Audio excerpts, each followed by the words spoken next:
I would like to respectfully acknowledge that today's conversation is taking place across unceded sovereign land.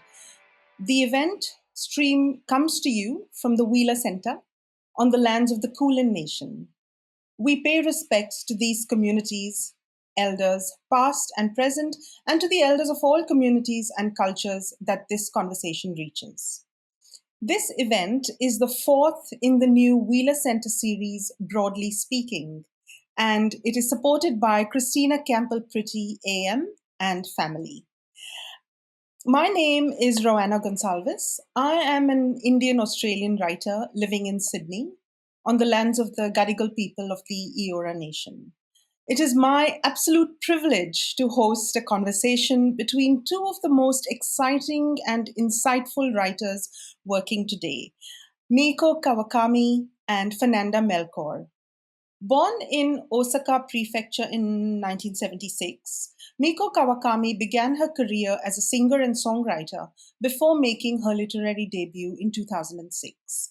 Her first novella, My Ego, My Teeth, and the World, was published in 2007 and was nominated for the Akutagawa Prize and was awarded the Sobuchi Shoyo Prize for Young Emerging Writers. The following year, Kawakami published Breasts and Eggs, a short novella. It won the Akutagawa Prize, Japan's most prestigious literary honor, and earned praise from the acclaimed writer Yoko Ogawa. Kawakami is also the author of the novels Heaven, The Night Belongs to Lovers, and the newly expanded Breasts and Eggs, the book that we're going to talk about today. Breasts and Eggs is her first novel to be published in English and has been described as a novel that explores ideas about the female body and the desire to have a child. She lives in Japan. Fernanda Melchor was born in 1982 in Veracruz, Mexico. She is widely recognized as one of the most exciting new voices of Mexican literature. In 2018, she won the PEN Mexico Award for Literary and Journalistic Excellence. And in 2019, the German Anna Seegers Prize and the International Literature Award for Hurricane Season, which has also been longlisted for the US 2020 National Book Awards, Translated Literature, and shortlisted for the 2020 International Booker Prize. Her book, Hurricane Season, has been described as a murder mystery set in a Mexican village amidst abject poverty. And that's the book we're going to talk about in this conversation. Mieko and Fernanda, both your novels have been described as radical representations of womanhood in fiction. As I was reading both your very stunning books, I couldn't help but think that the most radical representation of womanhood, the most radical feminism, is a feminism that centers on self love. And what can be more radical than a woman who loves herself, a woman who has no need for external validation? And of course, this might be a utopia, but certainly in your work, Mieko, the character of Rika, and in your work, Fernanda, the character of La Chabella to some extent, even Norma to some extent, made me wonder what it would be like to live in a world where women loved themselves. And the other radical representation of womanhood and feminism in both your works is an intersectional one. Of feminism where class and race cannot be separated from the struggles being endured by women. And I was wondering if we might begin our conversation with these ideas of self love and class, ideas that to me seem inextricably entwined in both your work, both your books. And so I wanted to put to you, Fernanda, how did you grapple with creating characters that love or detest themselves, and how the material conditions of their lives impact upon their choices? Yes, I when I first started writing Hurricane Season, I had the global idea of wanted to have like really strong women characters. This is like a personal debt I had with myself because at first My first novel is about the life of four boys. It's a day in the life of four Mexican boys who really young men who don't think they have a future. So that's the story I wanted to tell. But at the end, when I that novel was published in 2013, and at the end I felt a little bit of a dissatisfaction because I thought that I lacked like really strong women characters, you know. So I kind of thought and promised to myself that I will develop that in my next novel. That it had to do, it had to be like a really conscious effort of me to really work with women, because the characters in the first novel were like secondary, like they wouldn't pass the Bechdel test, you know. So I really had to do an effort, and it wasn't an effort at all. I think the story of hurricane season really has to do a lot with women, not only with these strong characters, but also because the whole structure of the novel is based on um, on this sort of women gossiping around, and not seeing gossip as something negative, but as a sort of form of communication, you know, a respectable form of communication, and also a very aesthetic form of communication, you know, because gossiping has really formal structures, and it has these poetic stances that we cannot put aside. And I really wanted to take gossiping and turn it into a literary form. So I had like, you know, to work with the story had to have like strong women. And at the end, you know, even if the novel is about a murder, a crime, the heart of the novel is the experience of women, because none of this will have happened if Norma hadn't taken a choice. Norma is a really young girl who finds herself in trouble, finds herself pregnant at 13 years old. So she does what she does to try to survive, and at first it's really difficult to hear her voice because it's like her mind is made up from her mother's words. And I think that's something that happens with a lot of us, of women, that we have in our minds like the words of society, like our mothers, our family, our values. And it is so hard as a woman to find yourself, your own voice, to find your own mind. And I think that's what hurricane season is about too. And Chabela is a really strong character. um, I don't know if her media, if her means to an end, it's are moral, because it's a woman. We're talking about a woman who realized that uh, prostituting another woman is better than prostituting herself. But so it's kind of exploiting medium to an end. But she at least has this conscious of who she is, and she's really clear about it, and she has these ideas and these dreams and desires that get to be accomplished, contrary to what happens to a lot of women in La Matosa. So Mm. maybe she's not someone to admire, but at least it's a really strong representation of women. Yes, I totally agree. There are so many things that you just said that I would love to pick up on, particularly that idea of the way the novel is structured around that idea of gossip, which comes through really strongly through your formal decisions that you've made as you're constructing the work, in terms of the kind of breathless narration where sometimes it's hard to know who is speaking. And I think that adds to that sense of the almost inescapable conditions, the material conditions of that these characters have to endure, which make them the kind of people that they are. So while some of the characters might not be likable, we question their morality. That is only a temporary questioning and a temporary judgment for me as a reader, because I can see that they actually have no other choice. I would have probably done the same had I been in their particular positions. So I think what you've done structurally with the work is just complements the content that you're trying to render on the page in a very stunning way. Was very, very moving and quite confronting as well to read. So very beautiful work. I really was very moved by it. And I wanted to move on to Mieko and ask you, Mieko, about the women in your book, which to me, as I was reading, the characters in Breasts and Eggs are almost at a different, they're at the opposite end of the journey from the characters in Hurricane Season in some ways.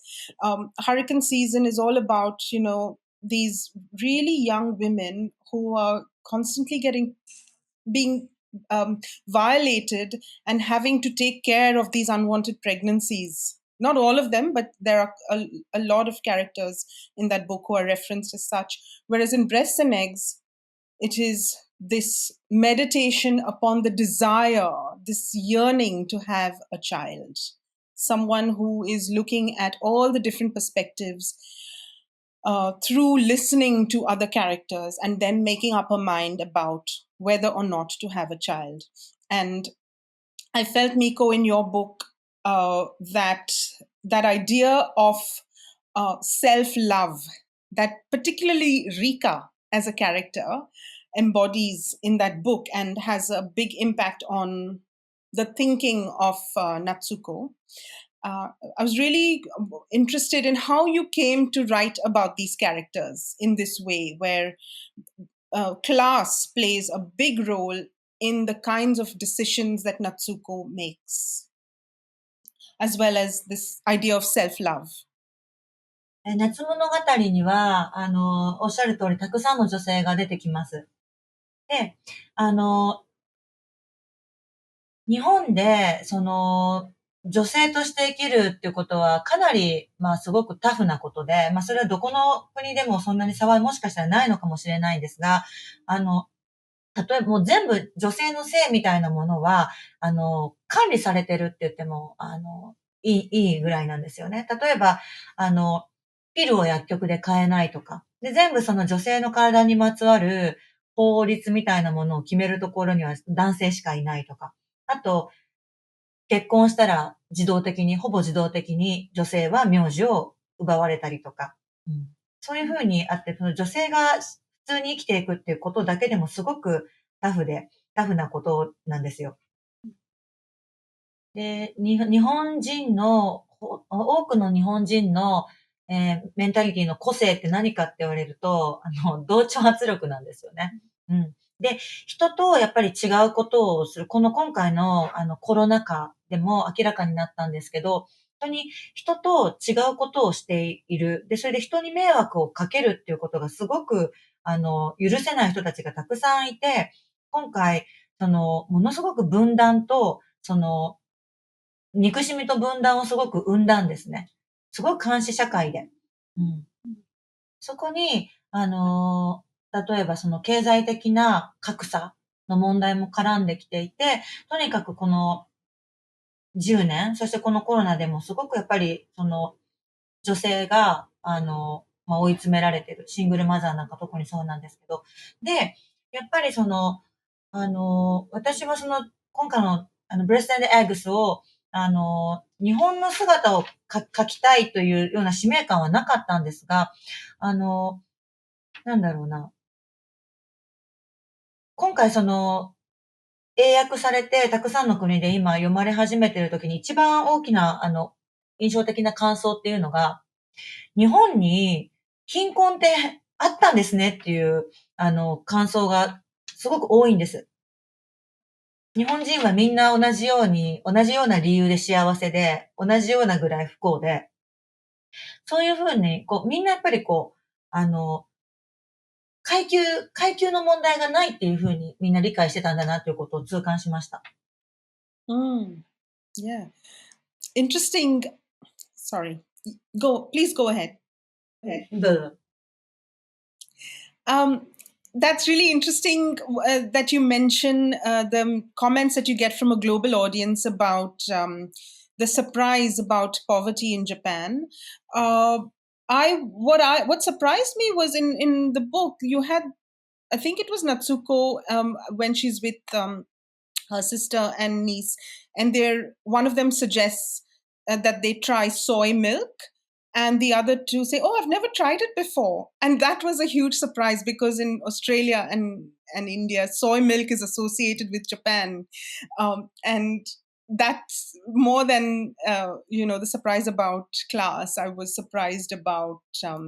And I loved how you presenting the this underside of Japanese society, but also completely in a very clever way, subverting some of these stories that we associate, these imaginings we have of Japan. Also, there's another point in the book where someone who's 109 years old is being interviewed on TV, and I think Natsuko is watching the interview. And you, as the author, take great pains to mention that this person is from a different country. Whereas for us, outside of Japan, we associate long longevity of life with the Japanese people. It's the Japanese, we're looking up to Japan to find out how to live beyond 100. So those were the two really beautiful moments in the book where I thought, oh, that's interesting. This is completely overturning my ideas of Japanese society in terms of the stereotypes we have outside of Japan. Can I ask you, Fernanda? Okay? あれなの。最初に2013年の時のデビュー作の時に、女性、男性のことを書いて、書いて強い女性というかその女性の主体性について書くことができなかった理由っていうのは、今考えて何があったんだろう。I've been reflecting about it. I think, well, when I first finished that book, I noticed that there weren't any strong women characters in the book, and I just said it was okay because as a woman, I can write about whatever I want. So I think what's more feminist than to write about whatever I feel like to write. So I kind of move on from that.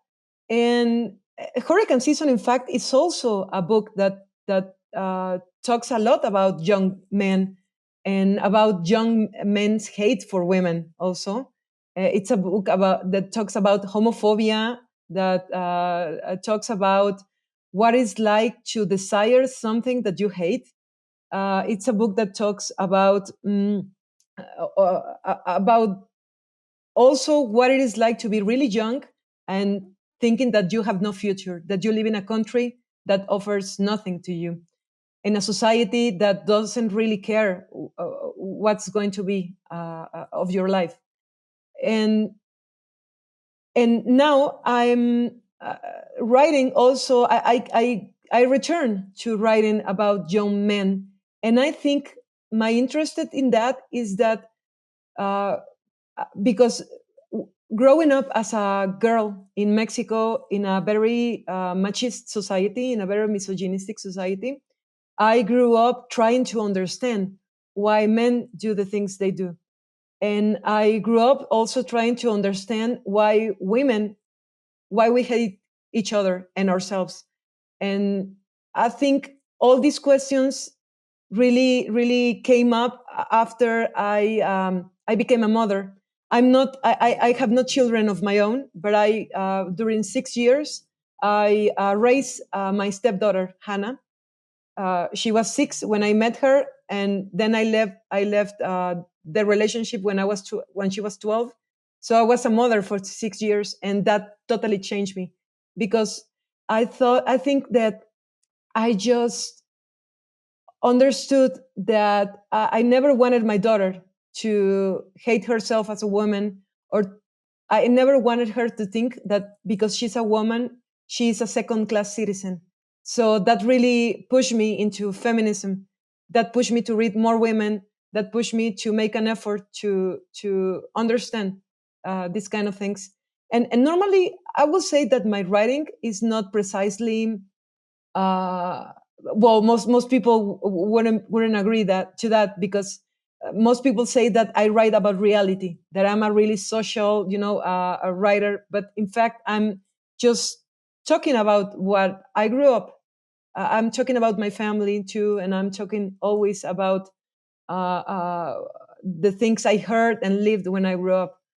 So it's not always a matter of. I don't think literature has the right to be pamphletary. I think that to make a point about something, about reality, you have to tell a story, and you have to tell a story aesthetically. And those are the things that worry me when I write.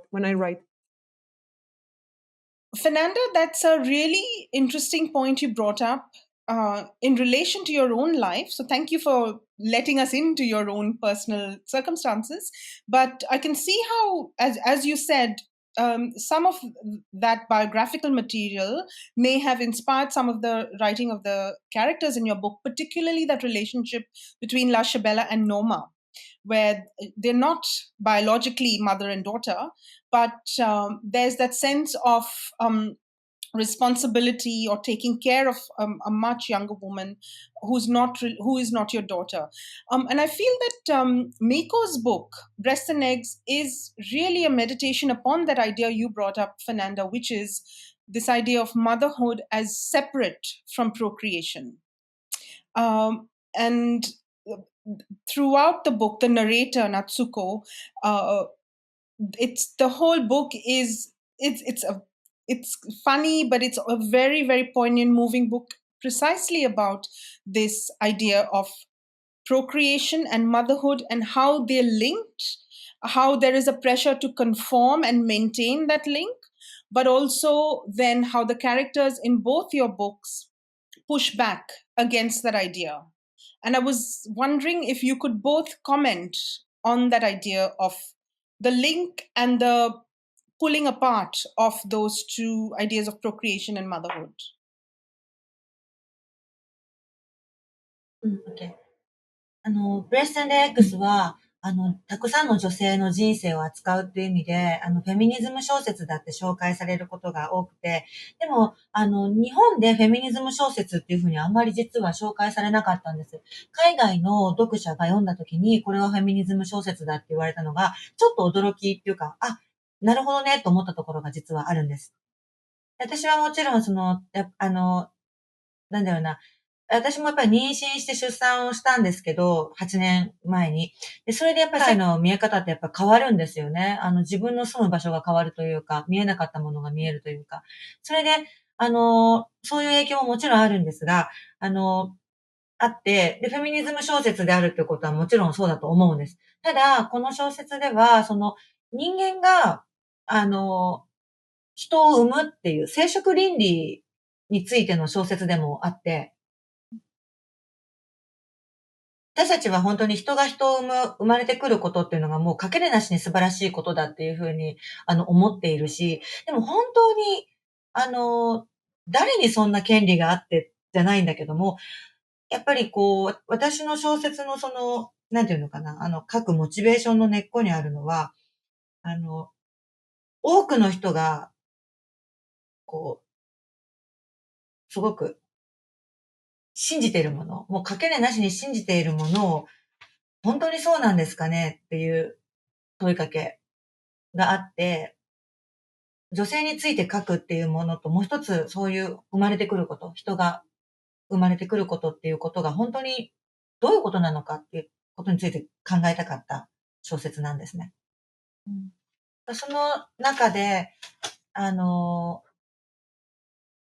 女性が、子供を産みたいと思ったときに、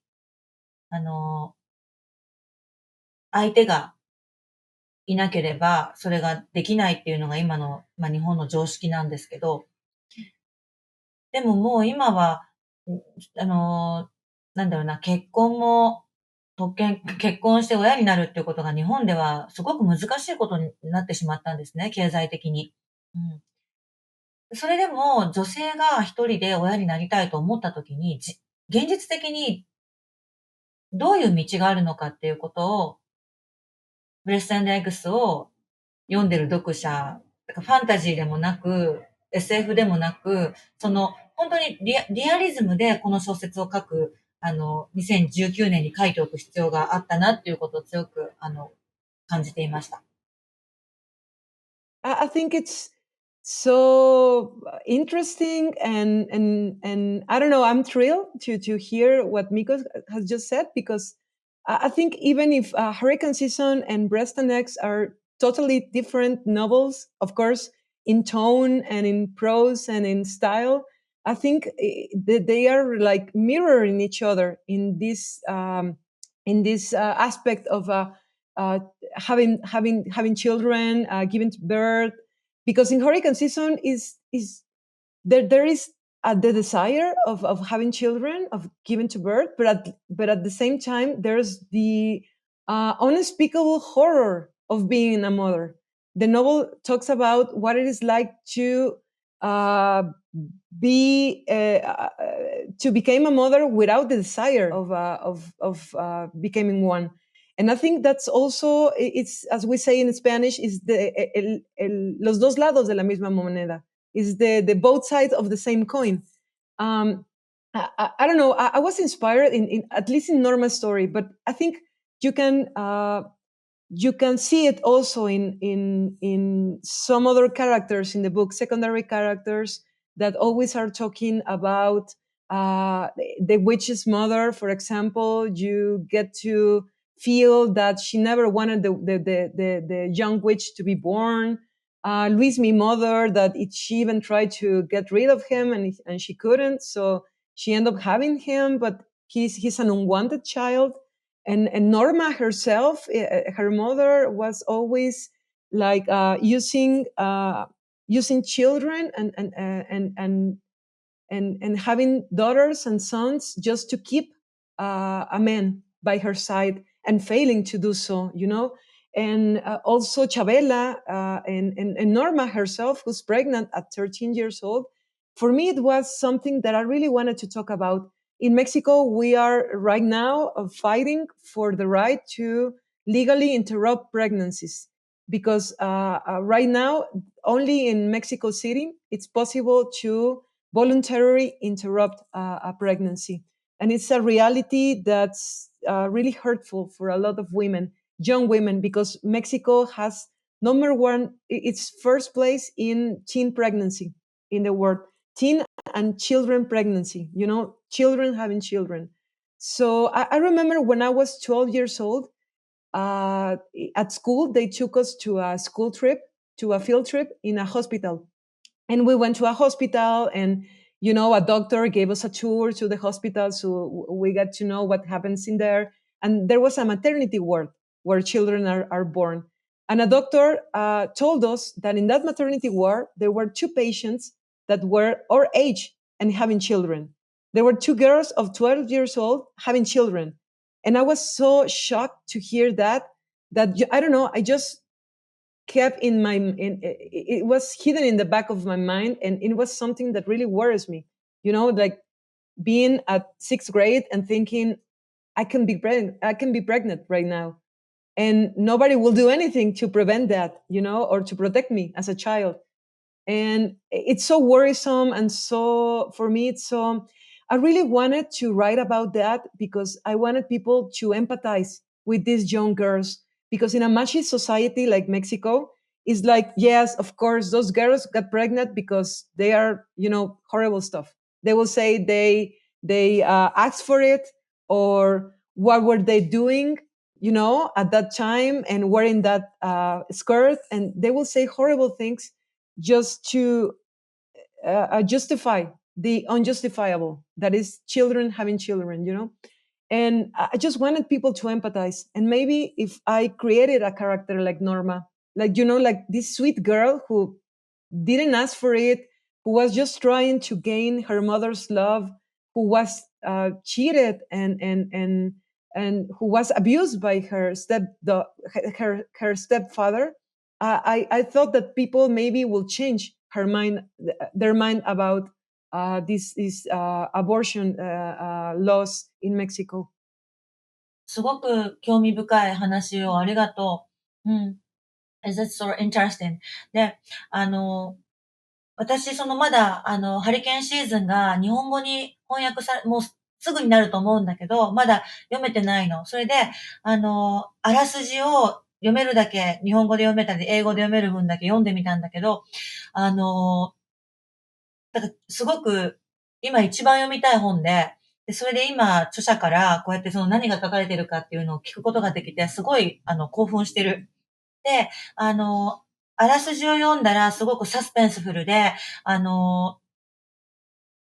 そのあらすじを読むだけでも、すごく読みたい、物語的にも読みたいと思うんだけど、今日、この対談の初めに、フェルナンダさんがおっしゃっていた、例えば女性同士のコミュニケーション、例えばゴシップを話すとか、そういった女性の、あり方みたいなものの、なんていうのかな、流通してるイメージを変えたいんだ。今の女性の、若い女の子の、話も共感して欲しかったって言ったところにも、もう私たち、世間が、今の男性中心的な社会が決めつけてるイメージみたいなものを、小説の力によって変えたいんだっておっしゃっていて、それはまさにやっぱり小説の仕事だと思うんですね。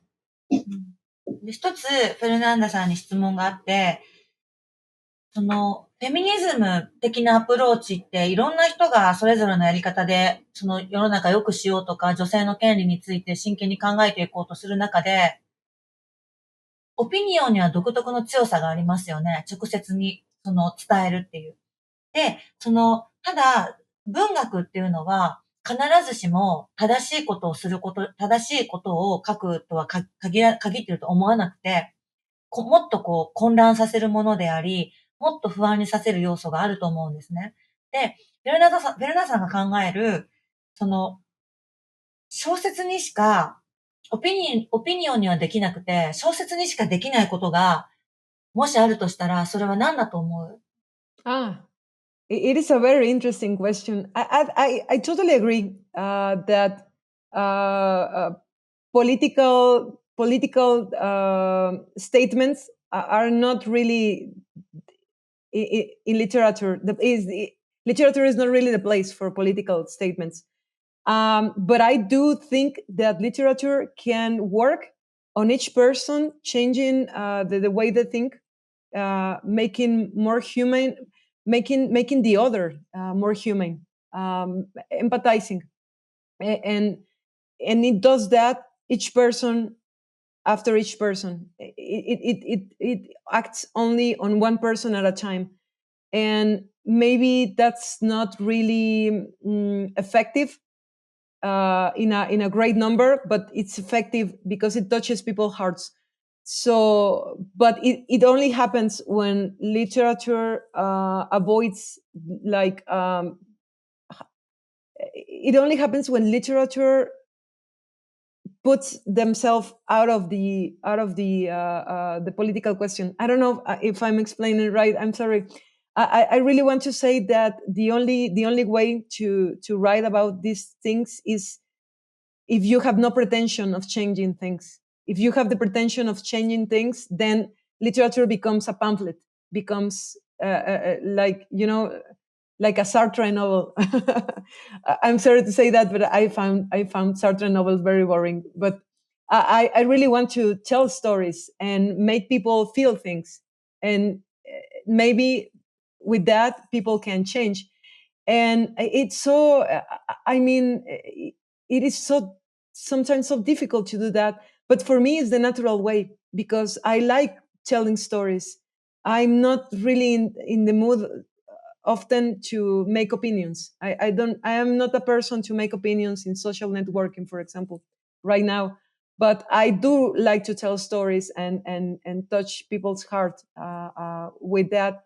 And about the gossip, I really didn't. Well, I wasn't really conscious of what I was doing when I wrote Hurricane Season with gossiping form in my mind. But then I read the novels, Svetlana Alexievich speech for the novel, and she talked about having these memories when she was a child, and uh, uh, and hearing the women that came out of work and they hang out in the outskirts of the town, and the women will gather and start smoking and start talking about, you know, the town and the people of the town, and talking legends and talking tales about when they were in the war.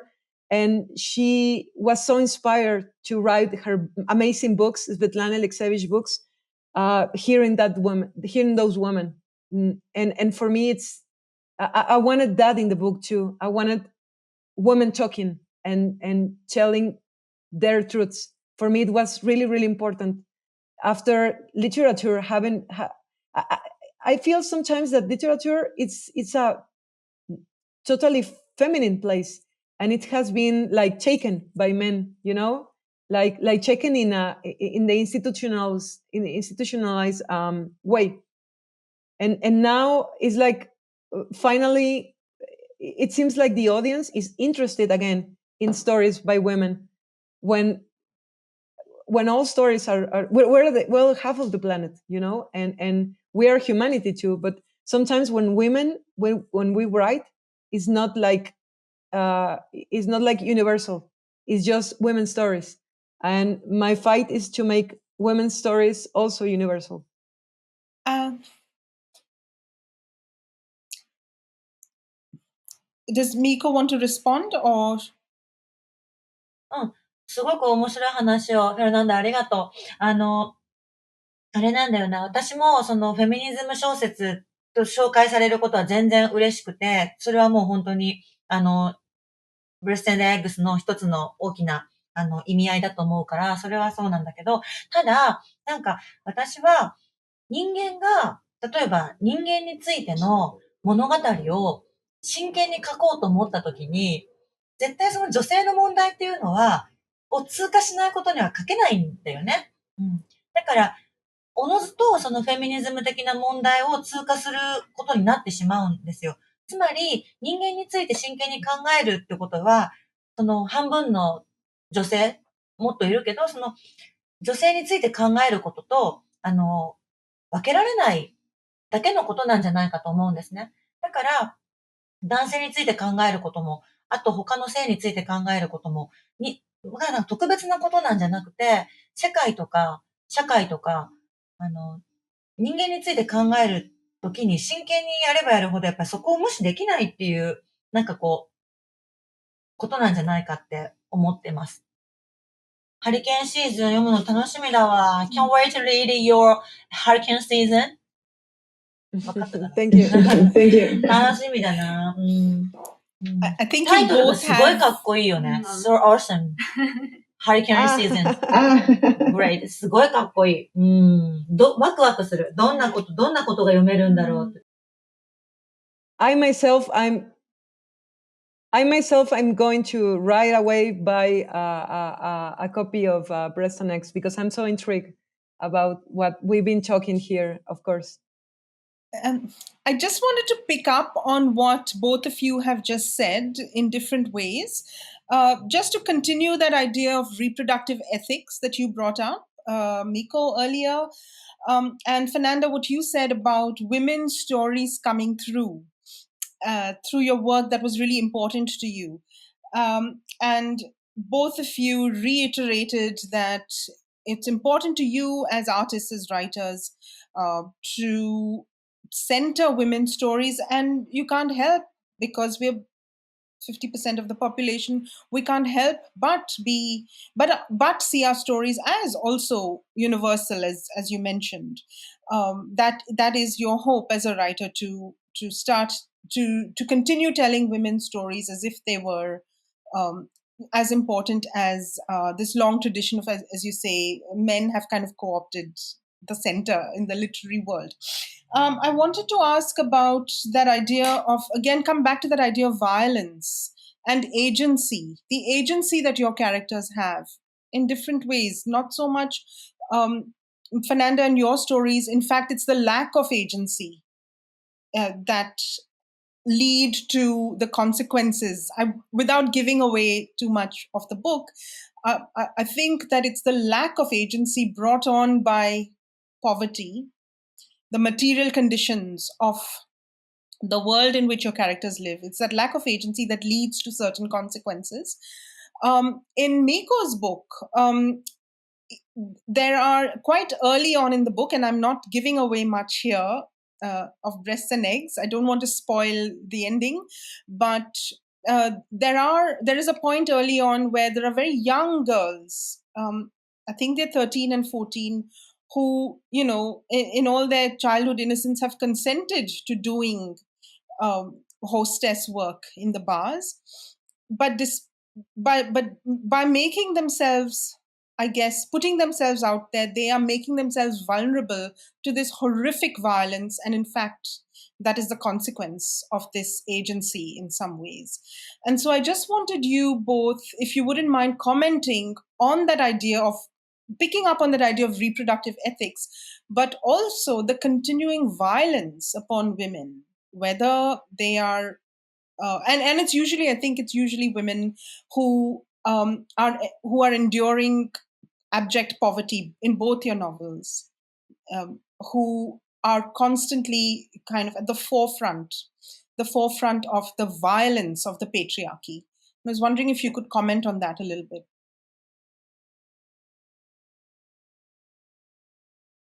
ブレスタンド X には、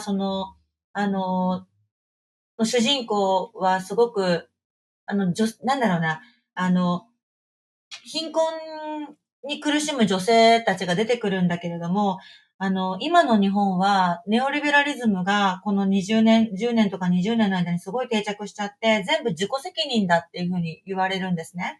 お前たちが頑張ってこなかったから貧しいままで、努力すれば這い上がれるっていうふうにみんなが言うようになっちゃったの。でもそれは完全に間違っていて、貧乏な人はもう貧乏のまま一生を終えて、金持ちは金持ちのまま逃げ切るんですよね。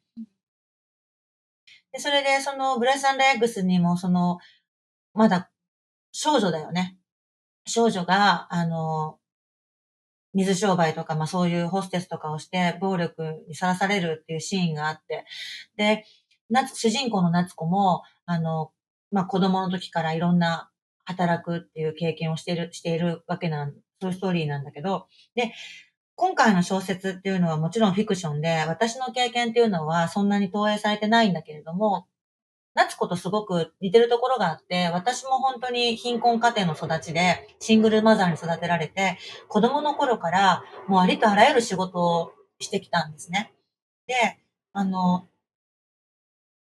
ブレス&エッグスを読んだ人からは、あんなひどいことがあるの、本当にフィクションですよねって言われるんですけど、それはね、やっぱり、なんだろうな、これまであんまり、特に日本の女性が書いてこなかった、ストリートのリアルだと思うんですよね。だからその部分っていうのは、私が見てきたものであると同時に、今の日本でも全然ある。現在の問題なんだっていうことは、伝えたいなというふうに思いますね。Yes, really interesting what you mentioned, which I would love you to talk about, Fernanda, as well. That idea of poverty being a systemic issue, a consequence of an oppressive system. As you comment, Fernanda, about that link between violence and consent and blaming the victim, as you mentioned earlier. Mm-hmm. I feel so identified because obviously material conditions are the base of a lot of problems in every country, I think, not only in Mexico. And Mexico is aggravated by migration, for example, that it's huge. There are lots of small towns in Mexico that are practically deserted by men because or by women also who go to work as migrants in the United States. So there's lots of people moving around. There's lots of economic need. So sometimes both parents, obviously they have to work, and they will leave children alone, or they will leave children with another relatives, and it's just a complicated panorama, aggravated because of the lack of social rights, the social help. I mean, in Mexico, not everybody has, for example, health insurance. In Mexico, the public education system has been losing each year its its its capacity of helping everyone, to attaining every child in Mexico. So it's a complicated situation. I'm not a sociologist. I'm just a regular person from a middle class background, who got to see a lot of this violence. And as I was telling you, most of this violence, it came from the state, and it also came from organized crime in Mexico, and it came from within the families. And even if in hurricane season there's lots of violence from the state and lots of violence that has to do with crime, like passionate crime, but also this organized crime, the presence of traffickants and drug dealing, traffickants of people, and prostitution and slavery, forced work. It also has to do with this violence that happens within the family. For me, it was very, very important not only to talk about violence exerted against women, but also the violence that we as women exert over the people that we care. And I think it's a very important conversation. And sometimes, as we want to uh, put violence against women in the first place because it's an urgent matter, we must not forget that we as women are also perpetrators, and against other women, against our children, or against elderly people, or our own partners. So I think uh, another thing that I wanted to talk about, and I wanted to do it in a way that made people human. If you only picture women as victims, you do a small favor, because it's like painting a caricature. It's like a cartoon. It's like something really schematic that doesn't have life. And when you present someone as Norma, for example, who's a child, who's been in charge of her little brothers and sisters because her mother has to work, and she becomes also like a mother for her own mother. She has to mother everyone, and nobody mothers her. Nobody mothers to her. And she she sometimes I don't know, spank her little sisters and brothers, and she like she reproduces the violence that is exerts against her. And it was something that I really wanted to talk about, because I strongly believe that if we don't talk about the way violence generates, we are not going to end that circle. So it's violence of the state, it's violence within the family, domestic violence, but also it's violence against ourselves. It's a huge circle that gets feedback from each form, each way. And if we don't talk about it and make it visible and make it conscious, it's never going to end, I think.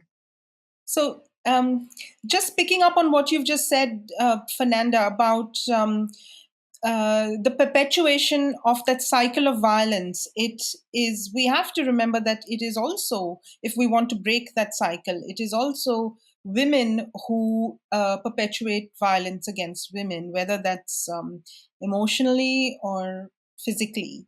And that comes through very strongly in your work, Fernanda, through the very strong, powerful female characters on the page, whose power actually knows no bounds other than the bounds of course, gender and class, but that the bounds of the violence is almost indiscriminate in terms of the verbal abuse and also the physical abuse sometimes. And Mieko, in your book as well, the female characters, some of them are so highly judgmental. And there are points in the book where women perpetuate physical violence on other women, and that is tied closely with love in some cases, but in one particular instance, but also with envy. And I just wanted uh, to ask you both to comment further on this idea of, uh, I guess, this idea of self love as a way of breaking that cycle. Fernanda, just to come back to what you were saying, and to come back to that idea of self love, which is how I thought about both your works as I was reading them. And I thought it would be great to start the conversation with that. And now I think it's a good point to come back to that idea of women loving ourselves, possibly as a way to break that cycle that you were talking about, Fernanda, and that is so palpable in both your books. Fernanda, would you like to comment, or Yeah, Mieko? some I think sometimes there's this idea, and I always thought that the Hurricane Season is a novel about love, and it's Yeah. strange because it's really violent and it has a really crude and harsh language, but it's a novel where everybody's looking for love and not finding it, Yes. and maybe the place where they should look is inside themselves, like this self-love that could help us to have a better opinion of ourselves and not allow all this abuse. But I think sometimes it is really difficult to love yourself as a woman or as a man, when you come from a family, when you come from a society that teaches you that the only way to go ahead and go on living is hate and vengeance and all these negative emotions. um I think self love is definitely a escape from this vicious circle, but it's also difficult to feel it uh, in some instances. I just I don't know. I have trouble thinking that how can you love how can you love another woman, your friend, for example, if you don't love yourself? But how can you love yourself if you haven't been loved? You can find that inside of you, and it's really difficult, and it takes a lot of effort. And I just think that sometimes for certain characters in Hurricane Season it's impossible. I'm not saying that for everybody. I mean, there must be people in the town of La Matosa who are capable of love and being loved. But at least in this small story, I think one of the most pressing urges of all this character is love. But how can you find love if you don't know what love is like? If you Mm. confuse love with gratitude, or you Yeah. confuse love with need, or you confuse love with abuse in the case of Norma, for example. Mm. So it gets kind of tricky, and it needs something. I think it's something to think about. Mm. That relationship between Louis Me and Norma, For that was example, like yeah, yeah, it's a more beautiful, gratitude. tender moment. Does she Yeah. really loves But him? I think she's grateful to yeah, him. And does he yes, really loves her? I think yeah, he's in love of the idea of making her his girlfriend, but I yeah, don't think it's in him to love her like she needs to be loved, right? So one thing yes. is love, and another whole thing is the fantasy of that love. And I think Mm-hmm. what happens in Hurricane Season is that everyone thinks that love is going to redeem them, but love is like a fugitive butterfly that goes away with a small Yeah, wind. It's like something so yes. ethereal and fragile Mm. than they can't really grasp them and make them their own. Yes. Yeah. And I think it is your style of narration the literary device of that sort of narration where you're shifting perspectives really quickly, that makes us question this whole idea of love, and um, whether that love is the fleeting, I suppose the fleeting nature of the perspectives we constantly get on the page contributes to this sense of the fleeting nature of love that you render on the page, Fernanda. I think that comes through very strongly in your work. Um, and Mieko, in your work, the narration is almost the opposite of Fernanda's narration, equally moving, but it's just one single narrator whose first person perspective we get, but she's listening, and through her listening of other characters around her, we get this rich, multi-layered exploration of reproductive ethics, of desire, and of love, and of that question of what does it mean to be born, you know. So I was wondering if you could comment on that a little bit, if you want to.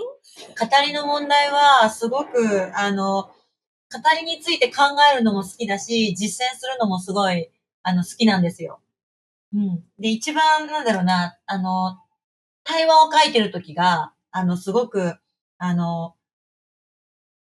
こう、なんていうのかな。喜びを感じる。うん。で、今回のブレステンド X は、日本はまあ東京がまあ真ん中っていうかまあその東京、まあみんなが使うようなそのいわゆるその標準的な言葉を使う東京の言葉があって、標準語っていうのがあって、それに対してその、なんだろうな、カウンターとして大阪っていうものが登場するんですよね。で、彼女は私は大阪弁を話す。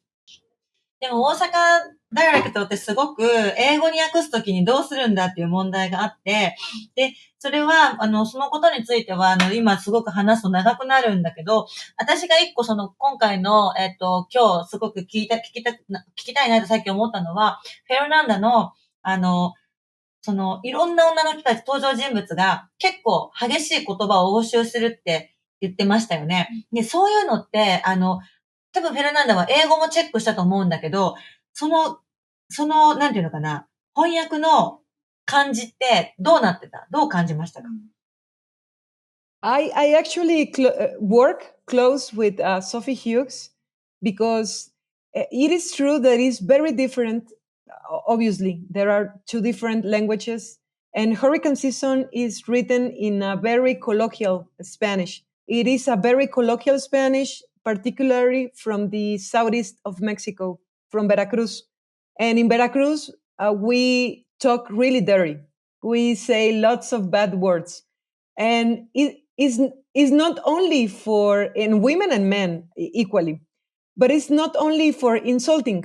Is bad words in Veracruz have a poetic meaning. You say it for making emphasis on something, or you say it because sometimes you can even use a bad word to as a tender word. It's just it depends a lot of context. So it is very difficult to translate. But when I wrote this novel, I never thought that it would be translated to more than 15 languages. For example, last month we signed the contract for Korean. So it's getting close to Japan a little bit. And I cannot imagine how that's going to be. And in English, I work really close with Sophie Hughes. And well, she's amazing. She really knows her Mexican Spanish really well. But there's a lot of phrases and words that don't really have a meaning per se, but they just imitate natural speech. Because I wanted the book to be told, to be narrated with the voices of people, like they will think, like they quotidianly will speak to each other. So it's really colloquial, and that's really difficult to translate. But because sometimes there are colloquial terms that don't mean anything, so we had to find a balance, and it really depends of the country. For example, in Germany, my editor, well, the translator, Angelica Amar, did a great job. And also the editor helped with the translation. And Angelica comes from the north. She's a Protestant. And Linus, my editor, is from the south of Germany. He's Catholic. So he had to put more Catholic insults, in the translation to make it a little more Mexican, a little more Latin. So I think it's amazing. Translation. I'm a translator myself, and it's a whole form of writing itself. So it's really interesting. Fernanda, I want to say that the normalized aggression in the colloquial language really comes through in the English translation. And so it's just a beautiful translation. Mieko, I want to say that your book, the Osaka dialect itself, I came through in the way the characters kind of are, the non-Osaka characters are curious about the Osaka dialect, or some of the characters pick it. And now I want to learn this Osaka dialect. I don't know any Japanese, but it's almost the effect of growing up in India, learning, daffodils, Wordsworth's daffodils, and being intrigued by what these daffodils might be. It had your references to the Osaka dialect had a similar effect on me to now want to know about this Osaka dialect. So that again is a tribute to the translators of your work, and it might be a good point now to ask my question about translation and the role of translation and translators. Fernanda, you are a translator yourself. The role of translators in getting these stories across to audiences like us here in Australia. I did say that we have a huge many Spanish-speaking communities here, many Japanese-speaking communities as well in Australia.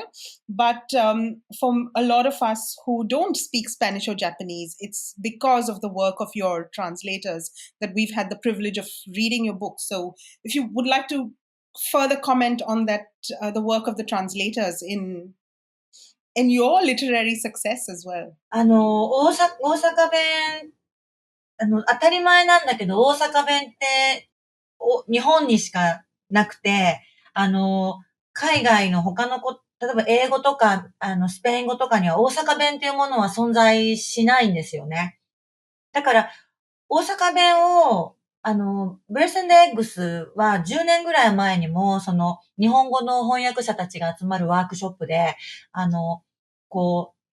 なんていうのか、テーマになったことがあって、いろんな人が大阪弁をどんな風に英語に移そうかっていうことをやったことがあるの。そうすると、なんかマンチェスター語に変えてみたりとか、例えばアメリカだったらちょっと南部の言葉に置き換えてみるとか、方言だから方言。その言語の方言に移し替えて訳そうかみたいなアプローチも確かにあったんですよね。でも、今回私の、翻訳してくれた二人はその方法を取らなかったんですよ。で、大阪弁って、例えば、数をカウントするときも、メロディーみたいになってるんだよね。で、例えば、東京の言葉で、聞いてね、listen to me, and I'm trying to counting, okay? And in the Tokyo dialect, 1, 2, 3, 4, 5, 6, 7, 8, 9, 10. This is Tokyo dialect. And the next, and also the dialect. 1, 2, 3, 4, 5, 6, 7, 8, 9, 10. And it's like a drunkard. It's like a drunkard. And also the dialect is so melodic. Yeah. So melodic and like a singing. Yes. But, and それがすごく、and the conversation, Osaka dialect in the conversation, もう、こういう感じなの。相手の話聞かないのね。こうなるの。で、私の今回訳してくれたトランスレーターたちはどうやってその大阪の会話とか雰囲気を英語にしようとしたかっていうと、その方言を持ってくるんじゃなくって、3人の、マキコ、緑子、夏子が、普段どういうものを食べてて、どういうものに関心があって、どういう服を着ていて、そういう、なんか解釈だよね。うん。キャラクターの解釈から、解釈を一生懸命して、で、英語だったらこういう言葉を使うだろうっていうアプローチをしてくれたの。うん、で、成功したと思ってる。Great work.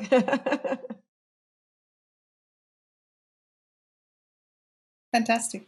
Fernanda, Well, would you like to in comment on translation? Sure. In my case, well, as you know, Spanish is talked by millions and millions of people in the world. I think it's one of the most spoken languages in the whole world.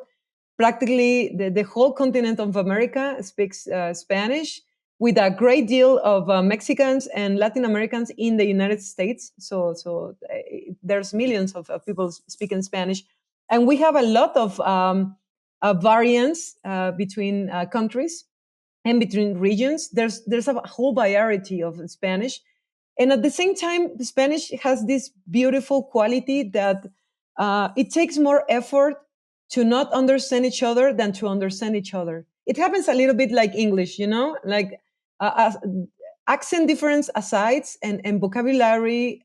It is you can understand. We can understand each other, but the thing is, sometimes when you write, I think that happens in a place like Mexico, because we have a history of being a colony from Spain. So at the end, Spanish is a language that has been imposed over traditional languages in Mexico. A lot of indigenous languages. So Spanish is imposed, and there is a difference between Spanish of Mexico and Spanish from Spain.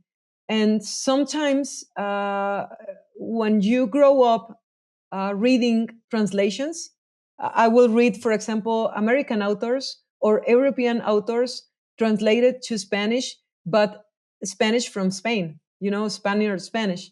So growing up, I will think that there will be two Spanishes. The one in the books, that was very likely the Spain Spanish, and the Spanish I talk and my family talk, and in the TV they talk, So I remember when I first tried to write stories when I was a teenager, I tried to imitate the Spanish in the books.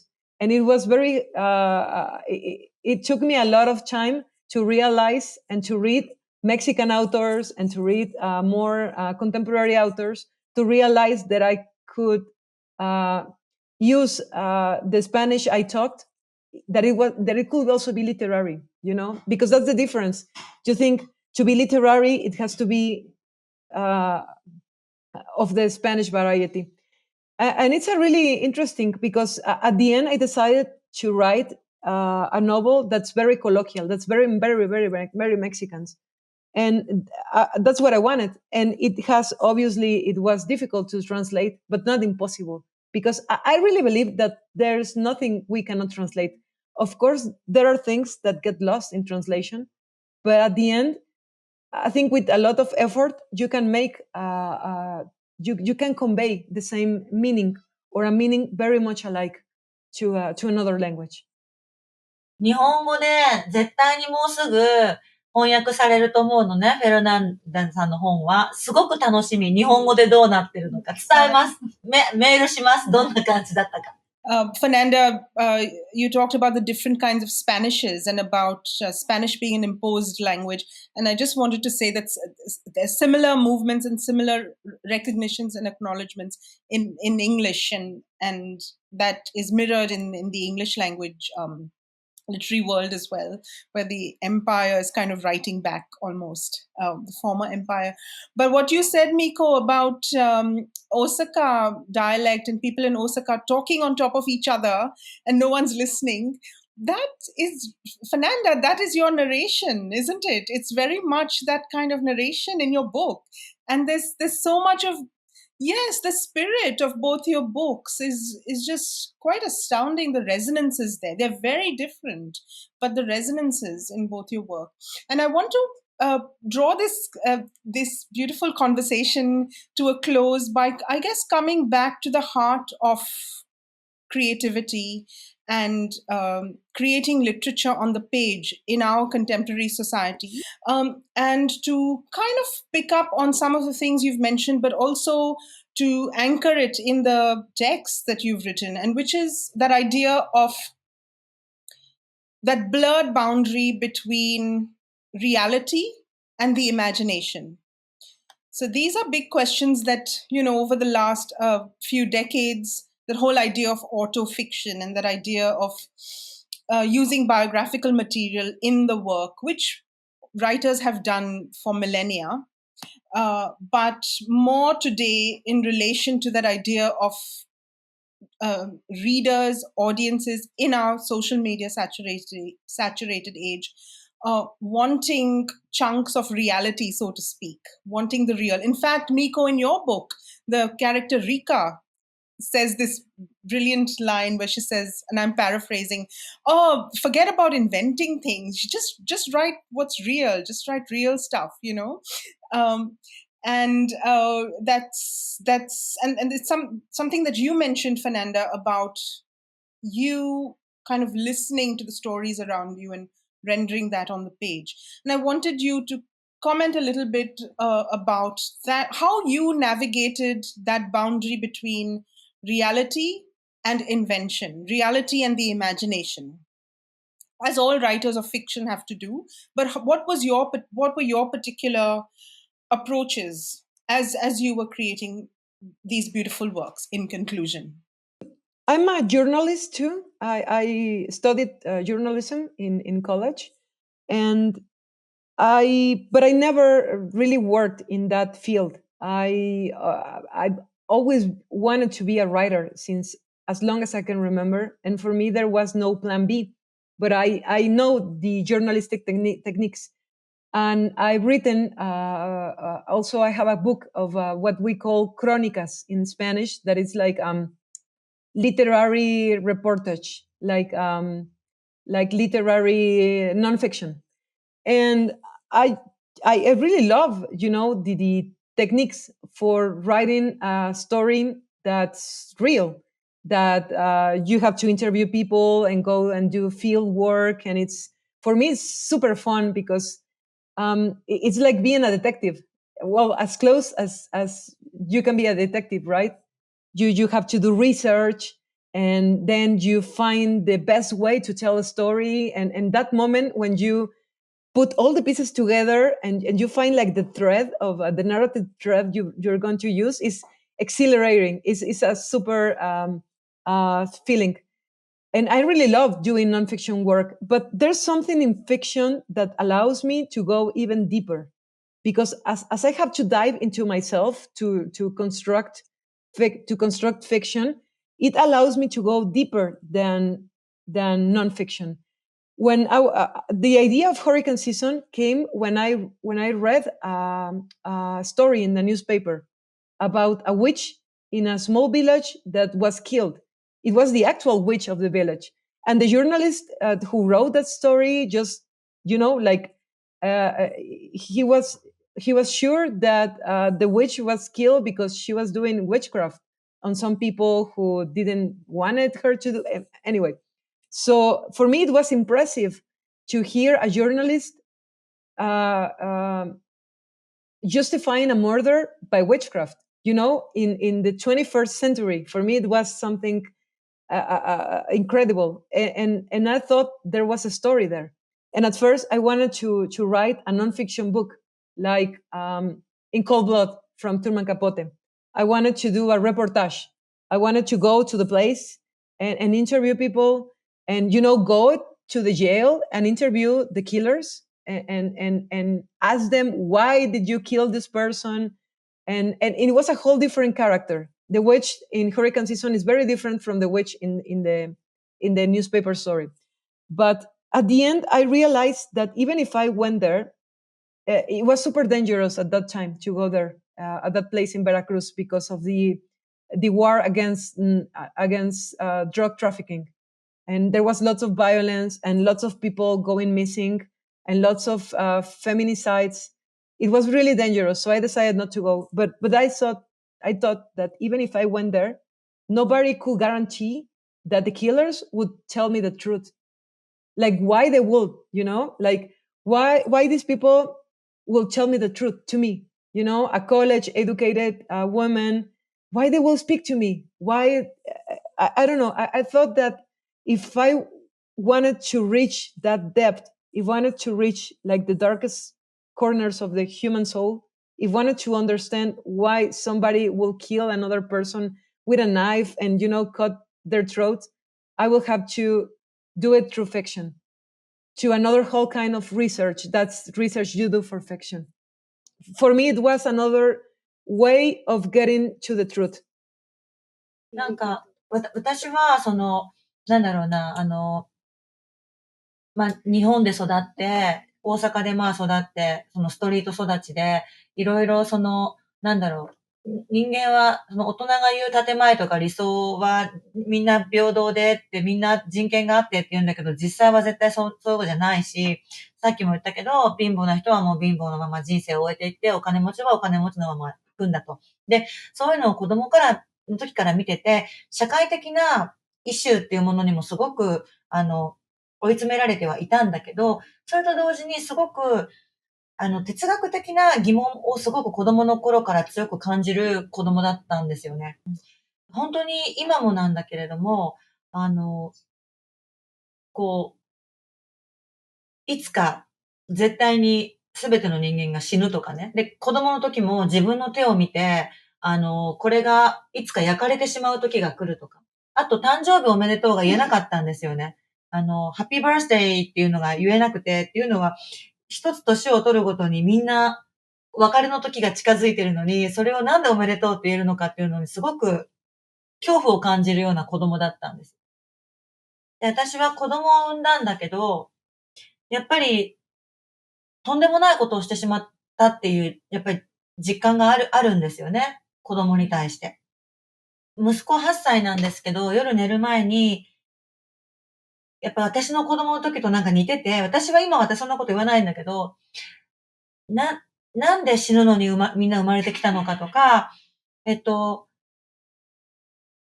ママもいつか死ぬのとか、そういうことすごく本当に聞いてくるんですよね。それで心底怯えていて、そう見ると本当に、それを見ると私は本当になんかとんでもないことをしたってやっぱ思っちゃうんですよね。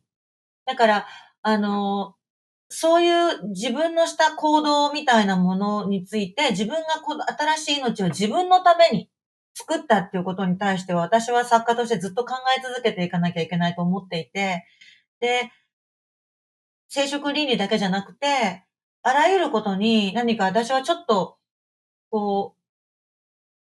なんていうのかな、後ろめたさじゃないんだけど、なんかやっぱり、なんでこれはこのようになってるんだっていう、ちょっと哲学的なビューがあるんですよね。うん。だからフェルナンダさんがおっしゃったように、それをやっぱりオピニオンとか、ノンフィクションっていう自分のエッセイみたいな、コラムみたいなことで書くのではなくて、やっぱり物語にして残していくっていう方法を取っていくしかないと今思ってるんですよね、そのためには。だから、フェルナンダさんが、そういう本当にさっきの暴力の話の時に、いろんなものがリレーションしていって、それを断ち切るための方法をおっしゃってたと思うんだけど、なんか私は、例えばよく、それが悪いと頭で分かってても人間ってやっぱり行動してしまうことがある。男も女もね。で、歴史的に見ても、やっぱり人間ってやっぱり愚かなことをずっと繰り返してきてるんですよね。本当に小さなことから大きなことまで、本当に人間っていうのは愚かなことを繰り返していく。でもでも少しでも私たちが愚かじゃなくなるためには、愚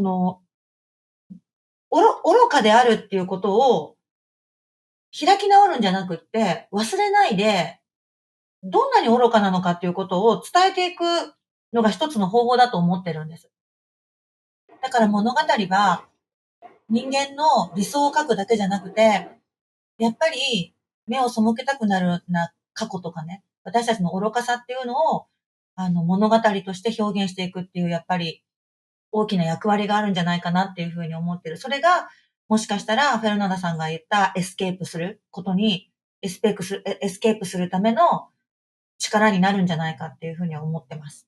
I couldn't agree more with Mieko. And of course, I think literature's role is to shed light to these obscurities that humans have. And it is true that we may not be able to get rid of violence, absolutely, but we can shed light. Yeah. And on that note, I would just like to say that both your works, Fernanda and Mieko, do this so beautifully. You shed light on the human condition. You speak so directly to contemporary issues, not just as being faced by your characters in Mexico and in Japan, but they resonate very strongly. I think, they transcend borders, geographical borders. They speak to the conditions that we faced as human beings across the world. And you do this by focusing so specifically on these characters that you have brought to life on the page with such specific detail, so much nuance and complexity and humor as well. And I would like to thank you both for your very generous attention, your very generous conversations with me and with each other, and for the gift of your books. And I want to thank our listeners for listening in.